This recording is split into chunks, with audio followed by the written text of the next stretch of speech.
Hi, this is Jonathan DeYoe with Mindful Money, and you're listening to eainterviews.com. EA Interviews, episode 348. Inspiration, transformation, success stories, and the Imperfect Action Round. 7 days a week. Join Mario Ficini for today's Expert Authority Effect interview. Money is important to everyone, but is it important to you the way it should be? Are you taking care of it? Taking care of it? What? Are you taking care of it the way you should be? Do you have the same habits in your personal life as your business life and professional life? I am excited to have Jonathan DeYoe on today's episode because we're going to be talking about mindful money and how you can stop just doing whatever with it and you can start managing it better. So I'm going to read some of these off because he has been a trusted voice on so many different platforms. I don't want to skip them, but I love it when this happens because I can do 1, 2, 3, 4, maybe even 5. Like here, well, you've seen them here, and here, but this is a litany. We got Business Insider, Huffington Post, Yahoo Finance, Wall Street Journal, New York Times, San Francisco Business Times, Money Tips, Mind Body Green, NerdWallet, The Motley Fool, Market Watch, and many more. I'm excited to bring them up. Jonathan DeYoe, right after we thank our sponsor. Every business needs a book, including yours. And that's why I'm launching my new book to help you regardless of where you think your current writing abilities are. Visit eapublishingmethodbook.com today to learn the 7 steps to publish and promote your nonfiction lead and profit-generating business book in 8 weeks. Once again, that's eapublishingmethodbook.com.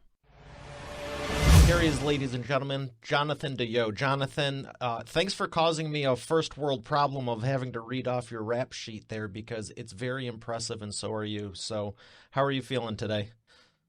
I'm feeling good. It's impressive, but it's because I've been doing this for 25 years. That's very few per year if you think about it. Well, it's still impressive, and I know you can't get there just making the stuff up. So I'm excited to have you share your wealth and wisdom because so many people I find, whether they're personal or business, let me just ask you. I'm going to reframe this. Would you say the way you do one thing, whether it's personal or business, you're doing it the same and the opposite? Yeah, I think we have certain grooves of the way we behave, the way we do things, and those grooves persist, whether we're doing things personally or in business or in a family gathering, or it's who we are that determines what we do. Okay. Because I heard this quote a while ago from someone smarter than me. I don't know who said it, but it was something to the effect of you don't have a business problem, you have a personal problem in your business. Yeah, that could very well be. And it's applied to me many times in the past as well, I'm sure. So that brings me to the full circle of the mindful money, because if you have a business, it doesn't magically mean, okay, everything's perfect. On the contrary, I believe it's just amplified. So what are you doing to help people be more mindful with their money? So, the first thing we do, and this is sort of countercultural, if you think about what our world does when it focuses on money, is we're focusing on market timing, we're focusing on what's happening in the economy right now, we're focusing on whatever the catastrophe or the headline of the day is. So the first thing we try to do is try to eliminate that in terms of helping people understand how little it matters in the long term. And lots of ways to do that. The first way is obviously to think long-term, which means starting things with a financial plan rather than, trading or investing. If you base your investing on what your plan calls for, then you're going to invest in things that are not dependent upon today's variable. And it's the dependence upon today's variable that get people into the most trouble. And so we try to avoid that as much as we can.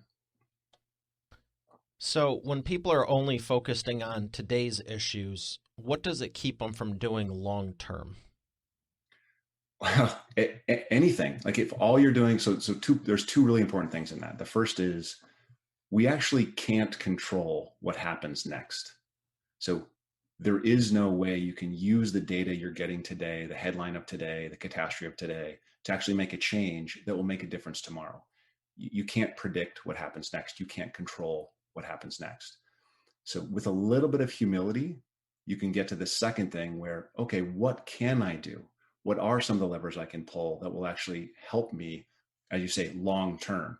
And there are things like basic financial literacy education, and start with a financial plan based on your own values. Understand yourself, understand what you want, where you want to go. Once you have that down, the daily headlines don't matter as much. That's a good point. And I love that you said focus on your own values. If you were to recommend to anyone, what's the first thing they should do when being mindful about their money and turning it around? Would you say the values are the number one thing, or is there something else? Yeah. So in the book, we talk about there's 3 steps. There's 3 different sections of the book. The first section of the book is really about the illusions, the stuff that we're told that's just not the case, or the stuff that the experiences or the narratives we get that just aren't true. The second section of the book is, well, if that's not true, what should you focus on? And the very first step, the very first thing you should look at is what's important to me.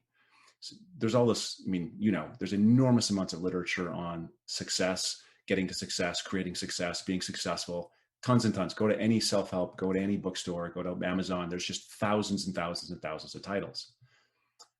The fundamental thing when anyone talks about success is, what is it? And it's not a universal. It's different for every single human being. So understanding what your values are, what your purpose is, and then layer some goals that are very personal on top of that. I don't know what you're doing if you're not starting with that. You're just shooting from the hip, or you're just doing what you saw on TV last night, or you're doing what your parents expected of you, or what your friends or peers expect of you. If you don't go deep and figure out stuff for yourself, what you want, what's important to you, then I don't know how you define success. So the very nature of success requires some self-reflection to begin. How would you define success?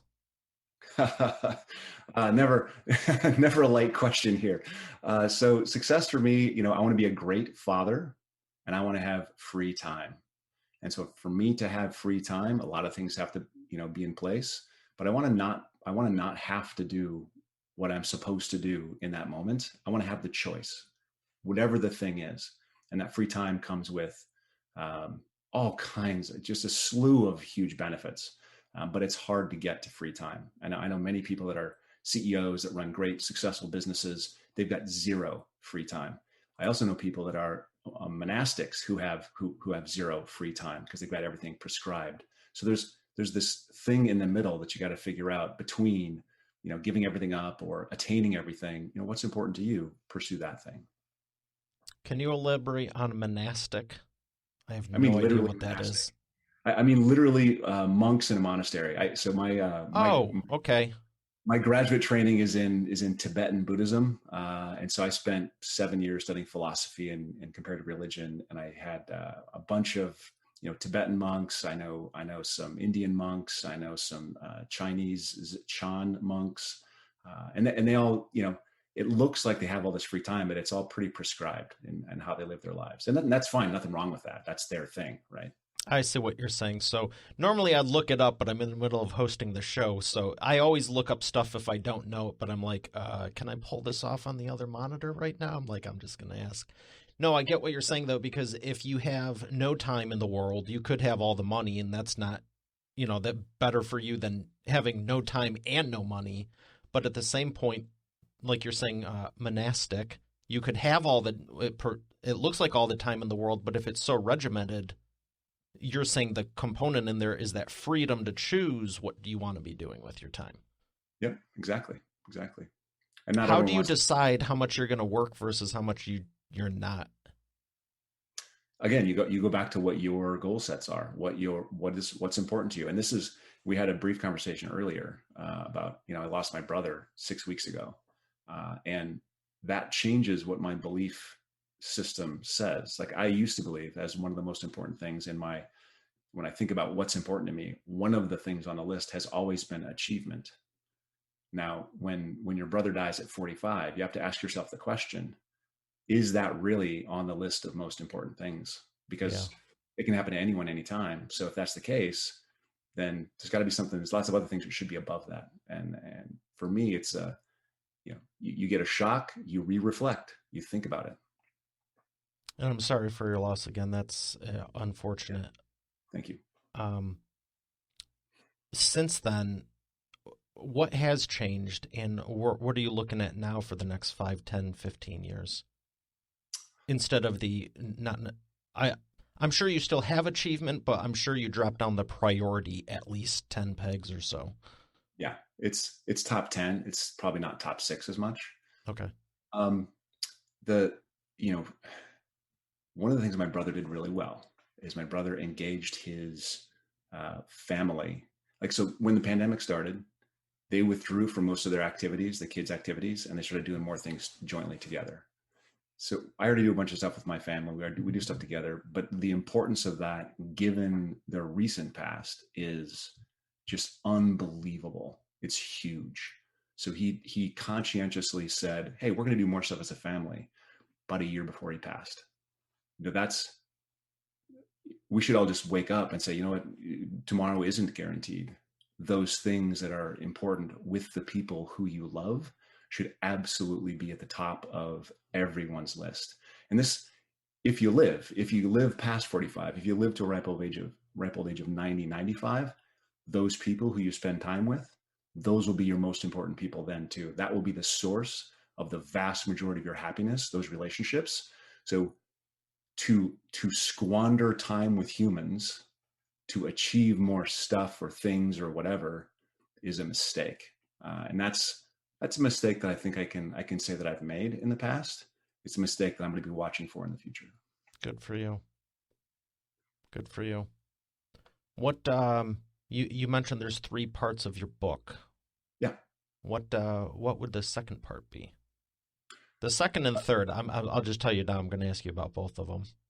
So the first part is a series of illusions. The second part is and that's the stuff that we have a sense of what's important, that's not important. The second part is the values. It's the purposeful work. It is relationships. It is health. It is those things that we should use as the foundation of a financial plan. And then the third section is actually once that's the foundation, what are the steps we create to do the math and create our own financial plan? If I were to dive deeper here, since we're talking to entrepreneurs, I love your framework, and I think it's very accurate, and I agree that you should have the values as first and foremost because, like you said, 40 years from now, 50 years from now, whatever the case is, heck, even next year, I mean, this last year, what? You can't ever get the time back, but you can always make more money. If someone's listening to this right now, and I know they are, what would you say they should identify in their business? They set up the values. They know they want the time freedom. They want the family. Maybe they want to take Fridays off, whatever the case is. What would you say they should start looking at within the business to, the big levers to say, maybe I need more of this and less of this, or maybe I should add something in? What do you find from all the people you've helped with your processes where they should start looking first? Well, every business is different. Every person is different. So with that, initial caveat, the thing that I think is universal is, and this works for me, this works for, many, many, many people. And that's, if you want more time. So we have a certain list of things we have to get done. If you don't want to do all of those things, which means you want more time, right? You want something, you need to have people that can do those things. Mm-hmm. So you need to, and I learned this, before my business did, $250,000 of revenue, long time ago. You need to have somebody that can take some of these things off your desk. And if you have somebody that can take some things off your desk, you create time. Guess what? When you create time, you can actually amplify the things that add value to your business that you do, make them better, make them more efficient, make them work faster, have better outcomes from that. And then you hire somebody else to take some more of those things off your desk. And the faster you grow, the more time you're going to be able to spend doing the things you really want to do. And that is, I think, the trick. This works much more specifically in a service business than it does in, say, like a manufacturing business or something like that. You're not going to do the manufacturing yourself anyways, but you can scale it with like another plant, more equipment, those kinds of things. But in a service business like mine, it's going to be human beings. It's going to be people that like to do the things that you're not going to be a big fan of, and outsource those to those people. That's a great point. whether you like McDonald's or not, and I'm not claiming they have the best burgers in the world, but I always loved their model, loved the innovation and the assembly line. Same thing with Henry Ford for the automobile industry. I think it's a great differentiation you bring up because service base is different than manufacturing. However, I find a lot of businesses that are service based are nowhere near as efficient as manufacturing, as huge companies that have all this going on. And it's like that's part of, like you're saying, how to scale it and make it more efficient and profitable because they feel compelled to just have to do everything. Why do you think that is? I I think there's a fear that if you give somebody else the job, they won't do it as well as you did, and there's an attachment to everything being perfect. Perfectionism is rampant, right? I got a really close friend of mine who owns a retail store. This is just a mom and pop retail store, and he doesn't make anywhere near as much money as a lot of people that I know or myself, but he has way more free time because he has given his people the ability to make mistakes, the ability to recover from them, the ability to figure it out and not ask him. And A, they love that trust. They think that's the greatest thing in the world. B, he doesn't get bothered by small things. They handle it. And if it's a problem later, he says, hey, let's figure this out. Let's do some education. Let's make this better next time it happens.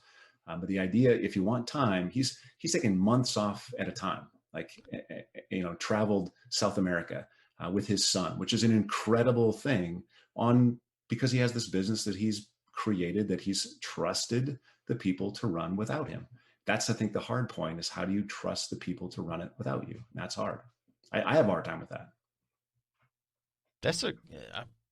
It's impressive because taking months off at a time, I know people who do it, and it's a different level of having that efficiency in the business and the team behind you. And I'm saying team specifically, not staff, because I just had another great interviewer and we were talking about employees, strictly employees.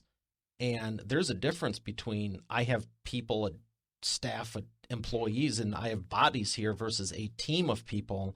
And I see the team as they're bought into the bigger vision and they want to support you. And you maybe do give them a little bit more latitude versus just sit here and do what I tell you. Because the issue I see with that model is you now turn, and I've encountered this in my business when I first started building up my team. It was just like, okay, I'm going to have them do all the stuff I don't want to. But then it's like, well, my job just shifted from doing the things that were actually creative and fun to now I'm just keeping tabs on them. And I'm like, this is a giant bottleneck for me because it's like, I want to be doing the fun stuff, like hosting this. I don't want to be going, like before this, I wasn't worried about what anyone is doing. Oh, did they do this? Did they do this? If I can't trust them, why are they here? You know what I mean? Yeah, there's a point where, first, right person, right seat. There's all kinds of ways to talk to people and figure out the kinds of people they are, the kinds of jobs they would excel at and enjoy, and make sure that there's a right person in the right seat. You don't want to have somebody that is very introverted in sales, for example. That doesn't work as well. This is true. True. Have somebody, right? So that's the first thing, is right person, right seat. But then it's really trusting. It's really saying, go ahead, make mistakes. That's okay. And then if you get to a certain size, and I'm kind of on the cusp of this, and I'm kind of excited for this. If you get to a certain size, then you can actually have a COO, someone else that manages those folks and those other projects to make sure all the pieces fall into place. And you can just do the podcast. You can just do the writing. You can just do the things that are really fun, working with clients directly.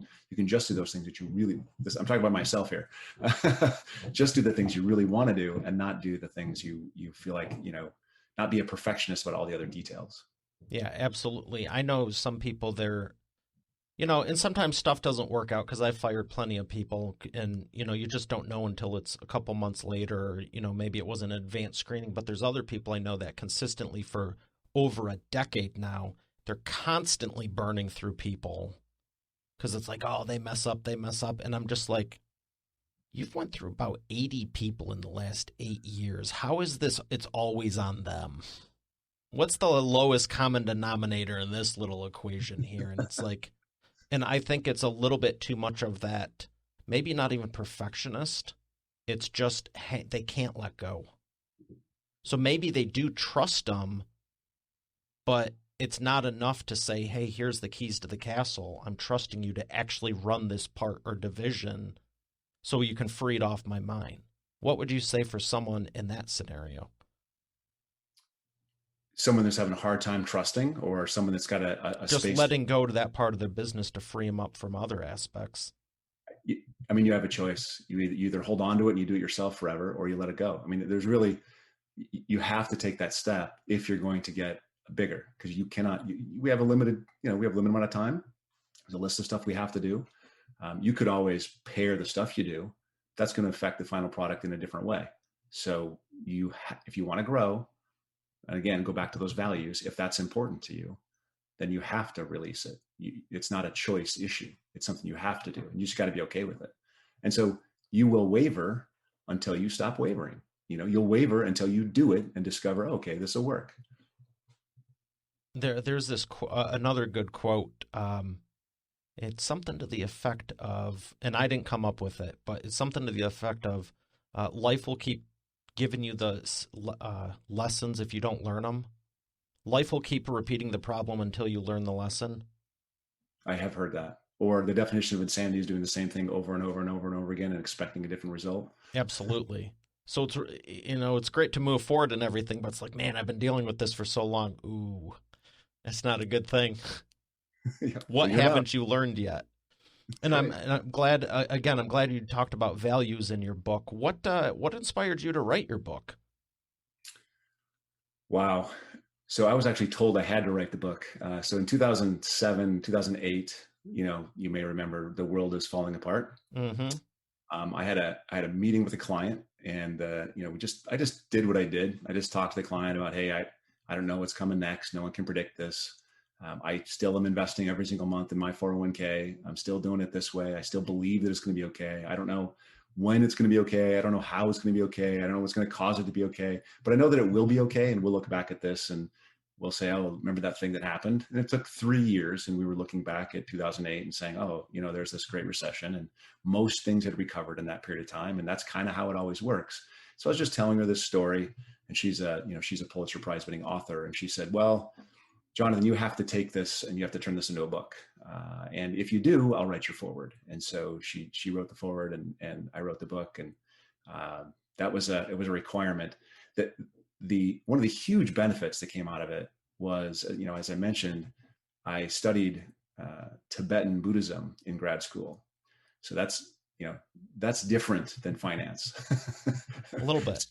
Very different than finance. So what writing the book enabled me to do is bring these two parts of my life into alignment. Like it helped me really understand how these two things work together and how to actually apply that understanding so that it can help not just me, but other people, which means it's not always about, better returns. In fact, it can't be about better returns, but it is about better living. It is about happiness. It is about well-being. And that, whether we like it or not, our finances is all wrapped up in our well-being. Those things are so interconnected. It's very difficult to separate the two unless you go monastic, unless you become a monk. But if you're not going to become a monk, then finances are going to be part of your life. And that's period, end of story. So if that's the case, let's understand how to use that in a way that actually makes for a better life, makes for it not additional complexity, not more pain, not more difficulty, not lesser outcomes. Let's figure out a way to make it work. And so that's where you go, okay, education, planning, mindfulness. Those three things actually make a difference. Who's been your biggest success story that you've been able to help? So when I think about the biggest success story, I don't really have a single, this is the thing that was awesome. I mean, I've got young clients who retired, late 40s. I'd say that's an enormous success story. And they did that because they did the plan.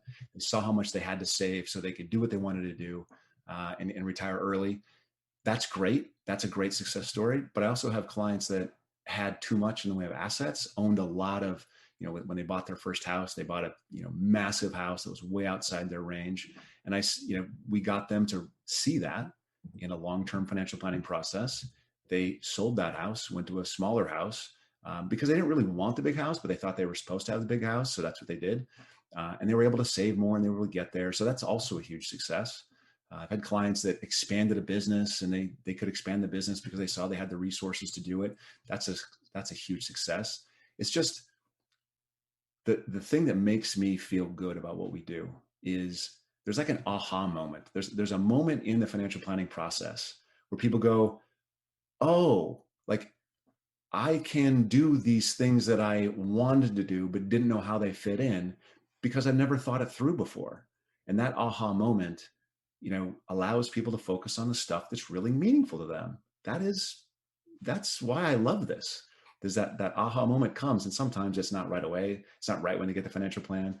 I had a guy who we did the financial plan, and every single time we saw him for like a 5-year period after we did the financial plan, he was just angry, bitter about some little thing in his financial life. It was, some project, a remodeling project was over budget, or the car he bought was too expensive, or, they took this big vacation. None of the family was appreciative enough of the expense, or there's always just too much in taxes, too little in performance, whatever it is, always some little thing. And then one day we did this presentation, and he sat in the audience and he came up to me after the presentation. He goes, I think I get it. You don't manage investments, you manage people. And I said, yes, that's right.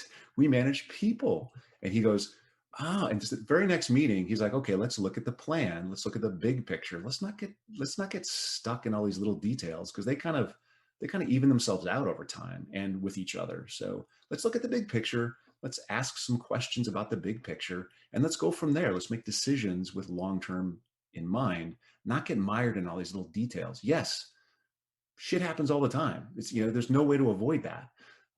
But if you expect it and just behave according to how your plan says you should behave, well, you're going to be fine. And you just have to know that and embrace that.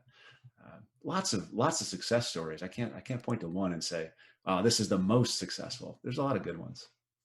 Again, I appreciate the problems you're causing me, because I really love it when people go, wow, oh my gosh, I got so many. It's like, I know. And that's why you're here, because if you only have one or two, good for you, keep going.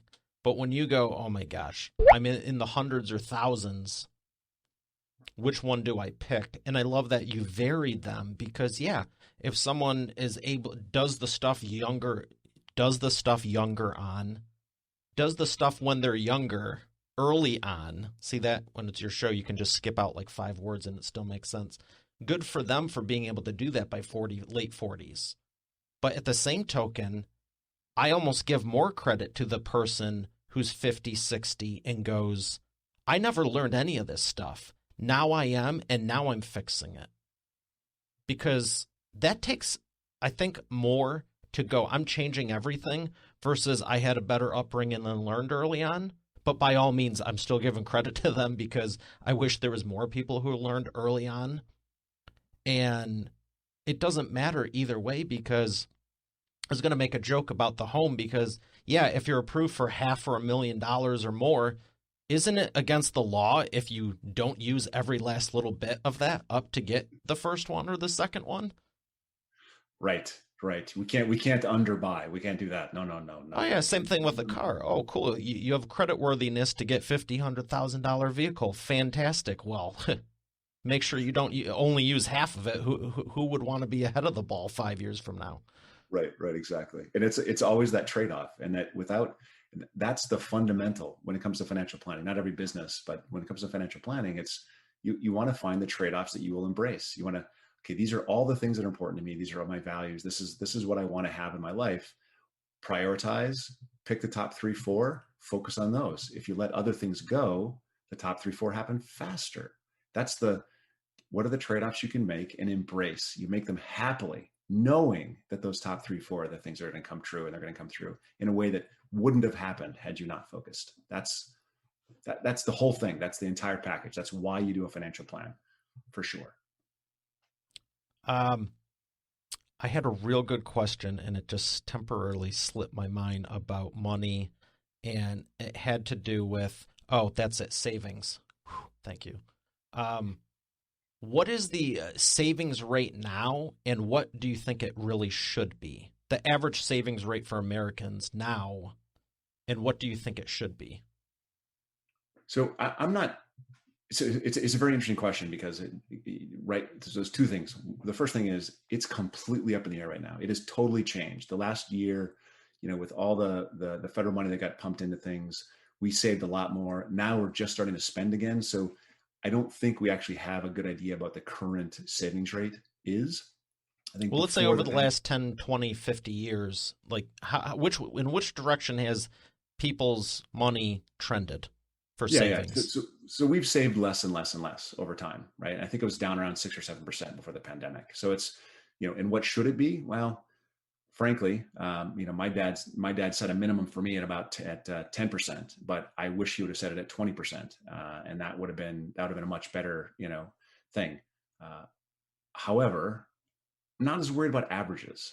I think that every individual's got it figured out for themselves because frankly, there are people. I have clients that are artists or clients that are authors, and so they can actually, or real estate agents, like they can do what they do into their 70s. They don't have to plan for a post quote unquote retirement period. They can work for as long as they want to work. And those people that are authors, they can.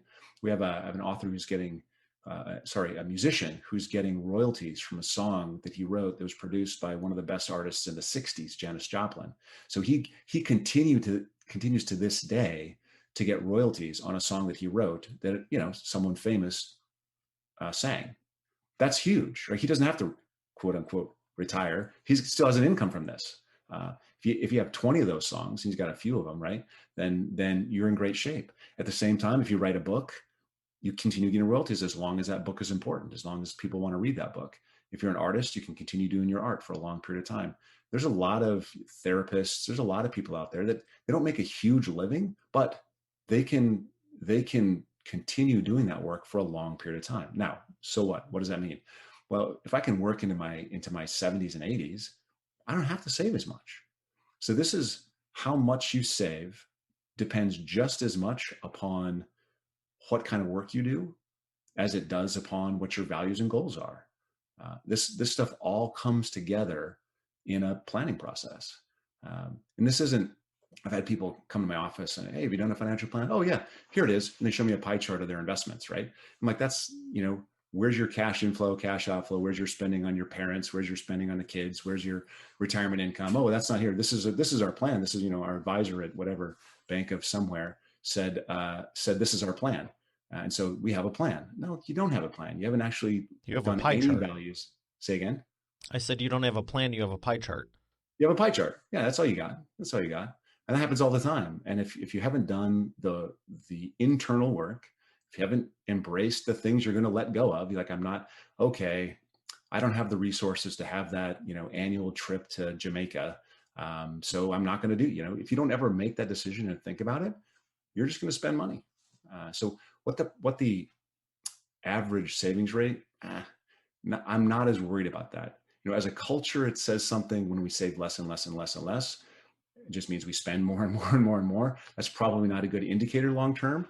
But I'm worried about the individuals that are sitting in front of me far more than I'm worried about resolving the culture. I don't have the power to fix that one. Okay. And that's fair, and I appreciate the honesty. It's all I'm ever looking for. Great answers. This whole thing. I got actually two more questions for you. One of them, it's real easy. Yellow or black? Yellow. All right. I'll spin the wheel of whatever. Do you think it's going to land on your question right there? I have no idea. All right. Yellow.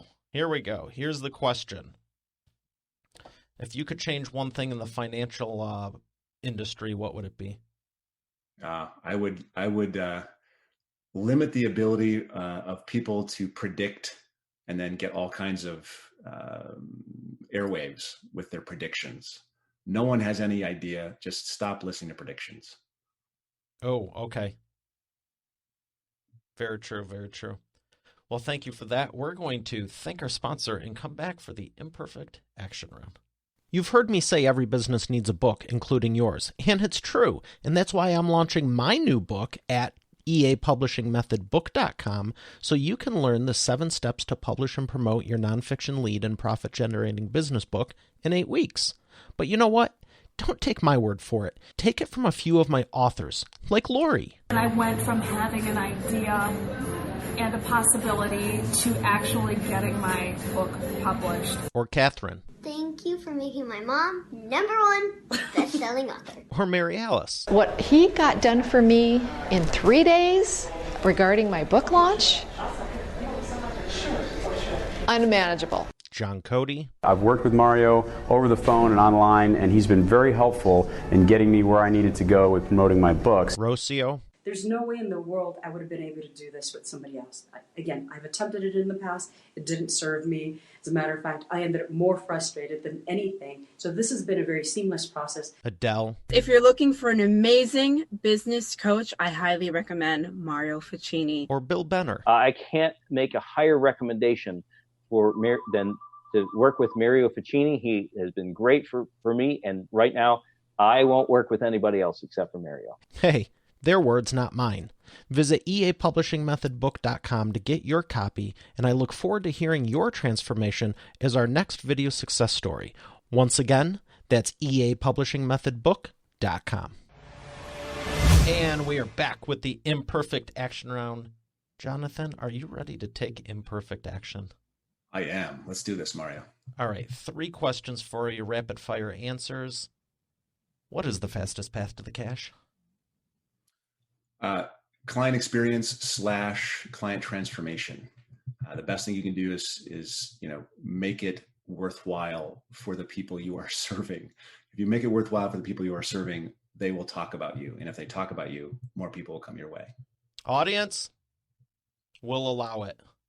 I'm teasing. Okay, the second one is, I've never done that in the life of this show. What is the second question? It's something about your prospects. What's the biggest problem your prospects have and the fastest way for them to fix it? The biggest problem the prospects have and the fastest way for them to fix it, the biggest problem is the prediction thing. And it's if you have a financial plan, if you understand your values and understand that it's far more important to understand the history than it is today's headlines, you can get a lot closer to fixing it. Excellent. Number 3, what is the best way to maximize customer lifetime value? I love this question because, the answer is in the question. Lifetime, right? How do you extend the lifetime of the customer or client? If you can extend the lifetime of the customer or client, how long do they work with you? Then you're going to extend the lifetime value. And so that goes right back to that transformational experience. If you create something that has them leaving your office and they're like, oh my God, that was incredible. They will tell people. Same token, if you create something that everyone's going to hate, they will talk about that as well. And so if you do it the right way, you get more clients, you get more clients faster, they stay longer, you increase the lifetime value of the customer. Another great point, and I believe it's something like 18 to 20 times more from a negative experience they'll tell people. Yep. Wow. What books would you recommend to Expert Authority World? If you haven't read Stephen Pressfield's The Art of War, great book. I think you're missing out. That's been critical for me in all the creative work that I do. I love Derek Sivers' Anything You Want. He's the founder of CD Baby. Great book. There's so many. I mean, there's so many great books. Where would you like people to learn more? The best place to learn more about mindful money is to go to mindful.money. And you can see the courses there. You can see the education stuff there. You can look at our services there.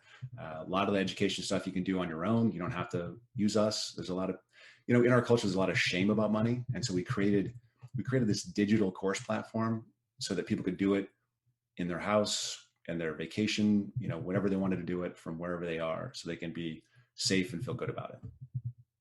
Excellent. Well, thank you for making that available. That sounds good. I have appreciated everything you've shared. I wish we had more time, but thank you for sharing with Expert Authority World. Thanks for having me on, Mario. And you know what? We can always do it again. We can create more time. Absolutely. All right, Expert Authority World, we have another great episode here today. I'll see you tomorrow. Have a great day, and God bless. You're already the expert, but have you transformed your expertise into a tangible asset that will generate qualified leads while increasing profit for you 24/7? And if so, how well are you promoting it? With my new book, The Expert Authority Effect Publishing Method, I take you through my process step by step. Visit eapublishingmethodbook.com today to learn the 7 steps to publish and promote your nonfiction lead and profit-generating business book in 8 weeks. Visit eapublishingmethodbook.com to get started now. Once again, that's eapublishingmethodbook.com. Thanks for listening to today's episode. I would love to know what you enjoyed most from it. If you haven't done so already, I invite you to connect with me on my new LinkedIn. You can go to it directly at eainterviews.com/LinkedIn. Once again, that's eainterviews.com/LinkedIn. Lastly, check out the full eainterviews.com site for complete show notes, the full interview video experience, links to the resources we mentioned, and more. Have a blessed day, and I'll see you on the next one.